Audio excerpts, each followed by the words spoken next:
નમસ્કાર. આયુર્વેદે જેવી રીતે આંખ, નાક, પેટ, પગ જેવા અંગોની વાત કરેલી છે, તેવી જ રીતે ગળાની એટલે કે કંઠની પણ વાત કરેલી છે. મનુષ્ય જીવનભરમાં અનેક શબ્દો બોલે છે અને એ શબ્દો એના ગળામાંથી આવે છે, એટલે કે સ્વરમાંથી આવે છે.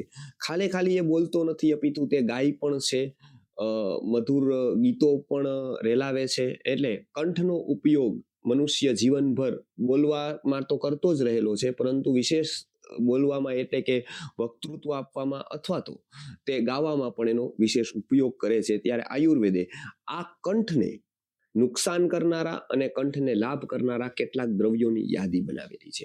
આપને જાણીને આશ્ચર્ય થશે કે એક જેવી બહાર એક સરખી લાગતી વસ્તુ પણ આવા અંગોને સૂક્ષ્મ રીતે કેવી રીતે અસર કરતી હશે. એનો કંઠ સારો કરવા માટેની પ્રોપર્ટીઝ ઋષિમુનિઓએ કયા દ્રષ્ટિથી અથવા તો કઈ આંખથી એમાં જોઈ હશે.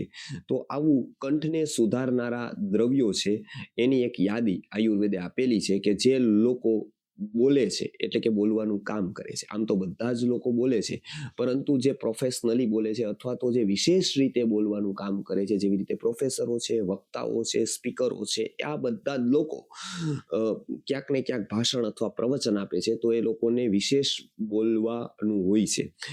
તો એ બોલવાનું જે એનું થાય છે એમાં એક કંઠ એમનો કામ કરે છે, ગળાની આસપાસના સ્નાયુઓ એમાં કામ કરે છે, સ્વર નલિકા એમાં કામ કરે છે. આવા અનેક પ્રકારના અંગ અને ઉપાંગો કાર્યરત હોય છે. તો એ અંગ અને ઉપાંગોને પોષણ આપવાની પ્રોપર્ટીઝ કેટલાક આયુર્વેદના દ્રવ્યોમાં રહેલી છે કે જેને લેવાથી કંઠ સુધરે છે, કંઠ મધુર બને છે, અથવા તો જે કંઠનીમાં વિભિન્ન પ્રકારની વિકૃતિઓ થાય છે એ વિકૃતિઓ તેનાથી થતી નથી, દૂર થાય છે અને કંઠમાં રહેલી જે શક્તિ છે એ શક્તિને વધારવાનું કામ કરે છે. આવા કેટલાક દ્રવ્યો એક આયુર્વેદના સુભાષિતમાં એટલે કે આયુર્વેદના જે ગુજરાતીમાં જે કહેવત છે એમાં જે ગણાવેલા છે એ આજ હું આપને વાત કરીશ.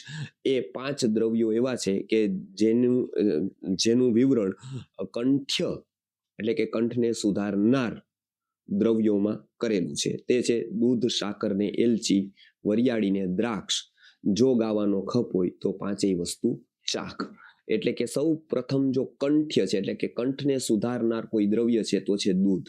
અહીંયા માત્ર દૂધ કહેલું છે, તેથી ગાયનું દૂધ લેવાનું છે. માત્ર ક્યાંય દૂધ શબ્દ આવે અને આગળ પાછળ કંઈ કહેલું ન હોય તો એ ગાયનું દૂધ સમજવાનું હોય છે. તો સૌ પ્રથમ ગાયનું દૂધ એ કંઠને સુધારનાર દ્રવ્ય છે. પરંતુ યાદ રાખો, દૂધ ખાલી કીધેલું હોય તો ગાયનું સમજવાનું, અને બીજું દૂધ સાથે એક નિયમ જોડાયેલો છે, એ છે કે દૂધ ગરમ કરી અને ઠંડુ કરેલું જ પીવાનું છે, કાચું દૂધ પીવાનું નથી. એક માતા સિવાયનું દૂધ કોઈ પણનું આવે તો એ ગરમ કરીને ઠંડુ કરેલું જ સમજવાનું છે. તેથી ગરમ કરેલું દૂધ અહીંયા સમજવાનું છે. તો પહેલી કીધું છે દૂધ, તેનું નિત્ય સેવન કરવાનું આયુર્વેદે કીધું છે કે જે લોકો સ્વરનું કામ, બોલવાનું, ભાષણ આપવાનું કે ગાવાનું કામ કરે છે તેમને દૂધ નિયમિત રીતે લેવાનું હોય છે. નંબર 2 ઉપર છે સાકર. ખડી સાકરનું ચૂર્ણ એ દૂધમાં નાખીને પીવાથી સ્વરને ખૂબ ફાયદો થાય છે. ખડી સાકરનું ચૂર્ણ સ્વતંત્ર રીતે પણ લઈ શકાય છે, ખડી સાકરનો ટુકડો પણ ચૂસી શકાય છે. આ સાકર પણ કંઠ્ય છે એટલે કે કંઠને સુધારનાર દ્રવ્ય છે. ત્રીજી છે એલચી. એલચી પણ એવું દ્રવ્ય છે કે જે કંઠને સુધારે છે, કંઠના સ્નાયુને પોષણ આપે છે અને અવાજને મધુર બનાવે છે.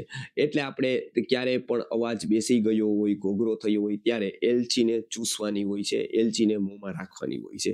કંઠને સુધારવાની સાથે સાથે લાળા સ્રાવમાં પણ એની પોઝિટિવ ઇફેક્ટ આવે છે અને ખાસ કરી મોંની દુર્ગંધ દૂર કરવામાં પણ એલચી સર્વશ્રેષ્ઠ છે. તેથી જે ગાયનનું કામ કરે છે કે બોલવાનું કામ કરે છે તેને એલચી પણ મોઢામાં રાખવી જોઈએ અને એલચીનું સેવન કરવું જોઈએ. ચોથા નંબરનું જે દ્રવ્ય છે એ છે વરિયાળી. વરિયાળી પણ કંઠ્ય છે અને ખાસ કરી અને પિત્તનું શમન કરતી હોવાથી વરિયાળી પાચન તંત્ર ઉપર પણ પોતાની સારી અસર બતાવે છે. તો વરિયાળીનું શરબત અથવા વરિયાળીનું ચૂર્ણ અથવા વરિયાળીના ચૂર્ણવાળો કોઈ ઔષધનો યોગ એ લઈ શકાય છે જે ગાયક છે એમને.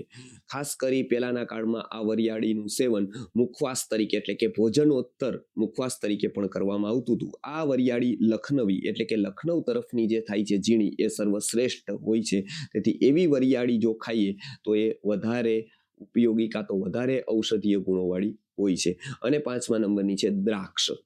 દ્રાક્ષ બંને સૂકા મેવા તરીકે જે દ્રાક્ષ આવે છે એ પણ અહીંયા લેવાની છે, અને ફળ તરીકે જે દ્રાક્ષ આવે છે જેને ફલોત્તમા આયુર્વેદમાં કહેવામાં આવે છે એ પણ દ્રાક્ષ તમે લઈ શકો છો. આ દ્રાક્ષનું સેવન કરવાથી આપણો કંઠ મધુર બને છે, અને ખાસ કરી ગળાના અનેક રોગોમાં આ ઉપયોગી પણ થાય છે. ખાસ કરી પિત્તના વિકારોમાં ઉર્ધ્વ ગમલપિત્ત થયું હોય, અવાજ બેસી ગયો હોય, ત્યારે આ દ્રવ્યોનું સેવન જો કરવામાં આવે તો સ્વર સુધરે છે, કંઠ સારો થાય છે, અને ખાસ કરી અને કંઠના સ્નાયુઓને બળ મળતું હોવાથી જે વારંવાર આપણે બોલવાથી થાકીએ છીએ, ગાવાથી થાકી જઈએ છીએ, ત્યારે આ દ્રવ્યો આ કંઠ સુધારવાની સાથે સાથે એને પોષણ પણ આપે છે, અને કંઠના સ્નાયુઓને બળ આપી અને નિત્ય કંઠ માટે જે શક્તિ જોઈએ તે પણ પૂરી પાડે છે. તેથી આ 5 દ્રવ્યોનું સેવન જે વક્તાઓ છે, ગાયકો છે, એમને અવશ્ય કરવું જોઈએ. આવા અનેક દ્રવ્યો છે બીજા પણ, આ 5 જ નથી, પરંતુ આ 5 તો માત્ર ઉપલક્ષણ તરીકે પ્રસિદ્ધ હોવાથી કહેલા છે.